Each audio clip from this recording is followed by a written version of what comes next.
Hi, Captain Mike here with you for a real quick video on how to repair a broken plaster mold. This has worked for me in the past, so I'm going to explain to you how I do it, and there'll be an additional bonus of how you can glue or attach one plaster piece to another plaster piece when you're making a mold. So you start with this mold right here was knocked off and broke, and so you got to figure out, well, I don't want to throw it away. What do I do?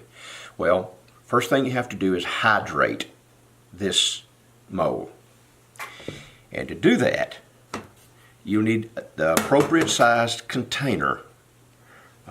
This is Pyrex. It'll work just fine. Use whatever you happen to have. You will put the broken mold inside the container. It needs to be where it'll pretty much cover it up, but it doesn't have to cover it all the way, but it's better if it does. Then you get you some regular tap water and you will pour it into the dish, and you will go ahead and fill it up, and you might get some bubbles, you might get all kinds of stuff, but just go ahead and fill it and let it sit. Fill all the voids, all the little voids.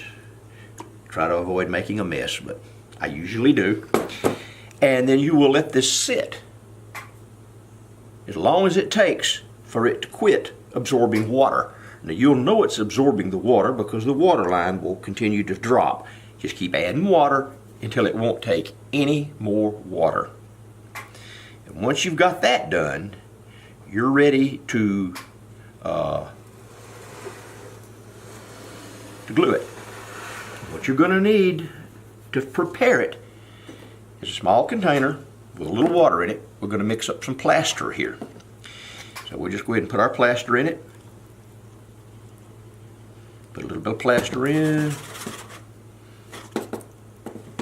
Let it absorb a little bit.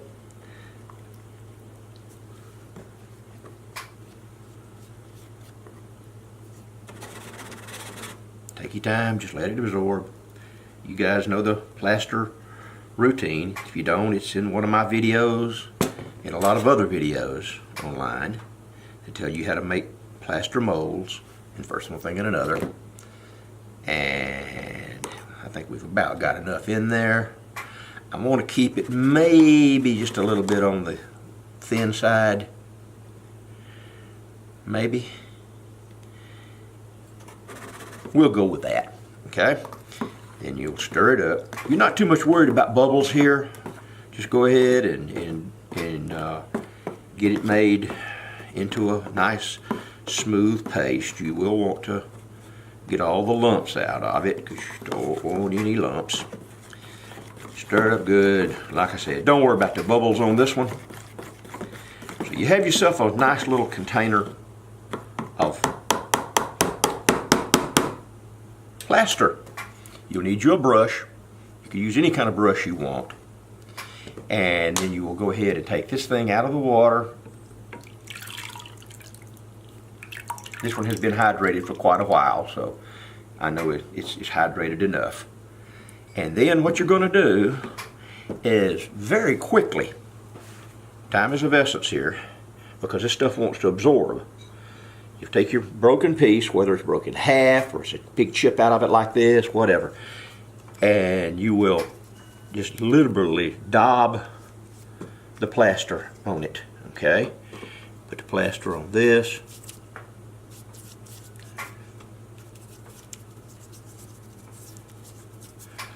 And then stick it together. Skeech it down good. And then do your best to remove the excess. We use this old towel here. It's a little on the wet side. I've been using it already today. And just get as much of the plaster out of your voids as you can, because you don't want to mess up any of your nice detail in your mold. Okay, that looks pretty good. Now I've got some little cracks and places here that I'm going to try to fill in when this stuff is probably not thick enough yet to do it. But as the plaster begins to thicken up, I have a couple of voids that I want to fill in, and you'll just kind of have to do that by hand. But once this thing dries, we won't go into all that boring detail right there. Once this dries, completely dehydrates, if you will, then it's stuck.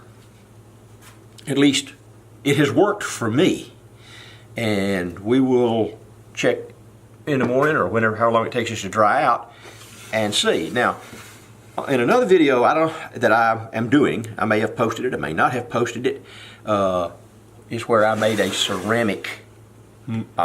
mold to create a plaster mold.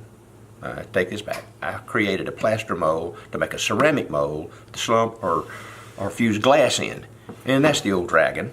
I did that earlier, and just for grins and giggles, I did another one, and I'm going to do this owl. So we're going to do it pretty much the same way. We're going to slop all this stuff on this one, and it's beginning to thicken up a little bit.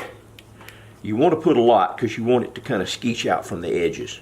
This piece here is not as wet as the other one was. I probably should have hydrated it a little bit more, but we're going to go with it anyway.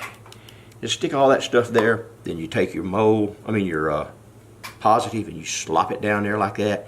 Position it nice and good, mash it down, go around the edges, and again, you want to get your you want to get all the detail in it. So once you go around it with a little plaster to kind of fill the undercuts, you don't want any undercuts on any of your molds. So go ahead and run around it if it's not sitting perfectly flat, which this one wasn't, because I didn't do anything to this part. So we're going to go ahead. You can be neater than I am.